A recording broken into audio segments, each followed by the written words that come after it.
Hey everybody, I have a very special guest. My friend Paul Gilmartin is here with me to talk to you about therapy, group therapy, what it's like. So stay tuned.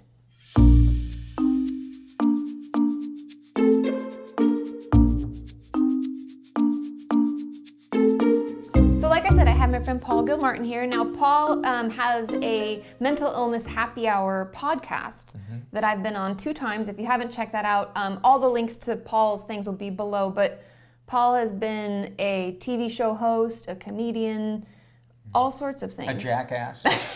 Haven't we I'm still that. I'm still that currently. And so tell us a little bit about how you came to create the podcast.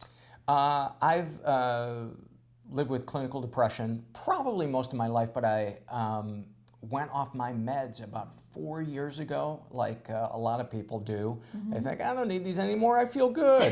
Because you're on them. Because you're on them. And some people have been able to successfully get off them. So I always want to be one of those people. And every couple of years I try. And the last time I went off them, I didn't realize it was the depression coming back because it took about 5 months for it to come back. And so I thought my life really did completely suck. I thought I was lazy, all the things that depression tells you. Totally. And when I realized, oh my God, this is the depression coming back, I went back on my meds. Within 3 days, I was feeling better. Oh, wow. And I thought, I've been in support groups for 10 years. I've seen a psychiatrist, a therapist, and I was fooled by it. Somebody needs to talk about mental illness, but do it in a way that isn't, I don't know, too precious and new agey or too kind of academic and dry. Talk about it the way my friends and I talk. It's relatable. Yes, relatable. And I felt like that was missing in the podcast medium. And so it started as just talking about depression, and it was just creative people. But since then, it's expanded to having listeners as guests and talking about sexual trauma, just negative thinking, all the stuff that you talk about on your YouTube channel. Yeah, and if you haven't checked it out, you really have to, because I do like how real it is, how authentic, because usually it's either preachy, or weird new age, take these herbs or something, or it's like academia, which is just like a wall between the person, versus how we would talk about it with friends and family, and or even to ourselves. And my support group, that was really, my support groups were the template, because we laugh, we cry, we support each other, we make dark jokes, and that to me is part of what's really healing, because you realize this is just part of who I am. This is not who I am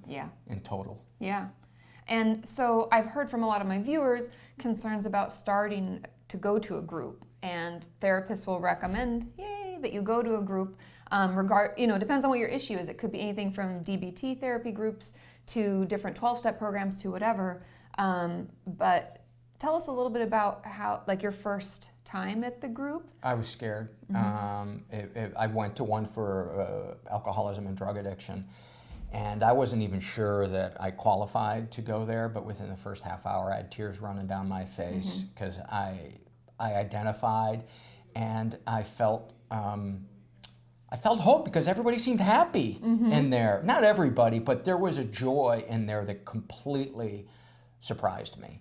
And I just kept going, and I felt like an outsider for a little while. And then once I started to let people get to know me, that's when it changed. And when I started doing things like setting up the chairs or making the coffee, that's when I began to feel really a part of it. And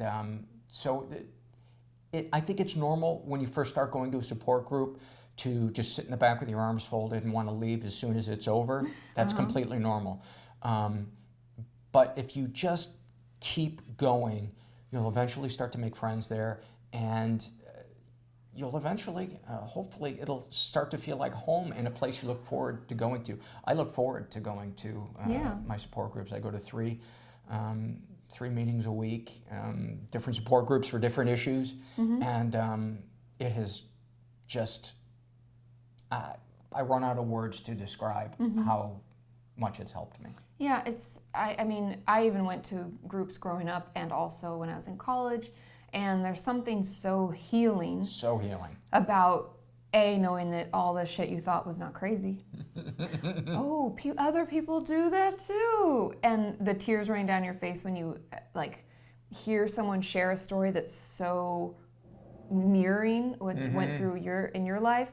It's just that there are no words to describe that feeling. There aren't. And if you don't want to talk at first, you don't have to.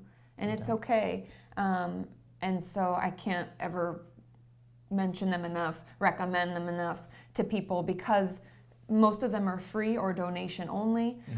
Some of them are pay, but as a therapist who's ran many groups, I know that it's always sliding scale. I've had patients pay nothing. I've had them pay $5, up to maybe $50. So knowing that you can make it work for you, a lot of times it's just asking for it. Yeah. And occasionally you will hit a meeting that is toxic, where there's some toxic people in there. Just because everybody's in that meeting doesn't mean, that it's a great meeting. Yeah. There are meetings that I've been to where I'm like, I'm never going back to that if that's the same group of people. It's true, and people have home groups. Like, I mean, when I used to go, like, there'd be some meetings you go to that is the home where you know everybody. It's like your family. And then there are other ones if you visit different times or days, or if you're out of your area. You can always find different groups. So I think it's really great that you share that. And a good sign of a good group is that a fair number of people in that group have lives that are working and seem like they're at peace with whatever is happening in their life at that moment. That's a really good litmus test for a healthy meeting. And just sitting back for the first meeting and listening and kind of seeing that, feeling the joy that maybe is, palpable there, can be a great way to tell if it's the right one for you. So check out Mental Pod if you haven't checked out the Mental Illness Happy Hour. Paul does a great thing, and it's really cool, and I can't encourage you all enough to check out some different meetings in your area. And I'll put links to the ones that I'm aware of in my area, and I encourage all of you to share in the comments your experience with groups that you go to, because the more we share, the more we grow as a community. I'll see you next time.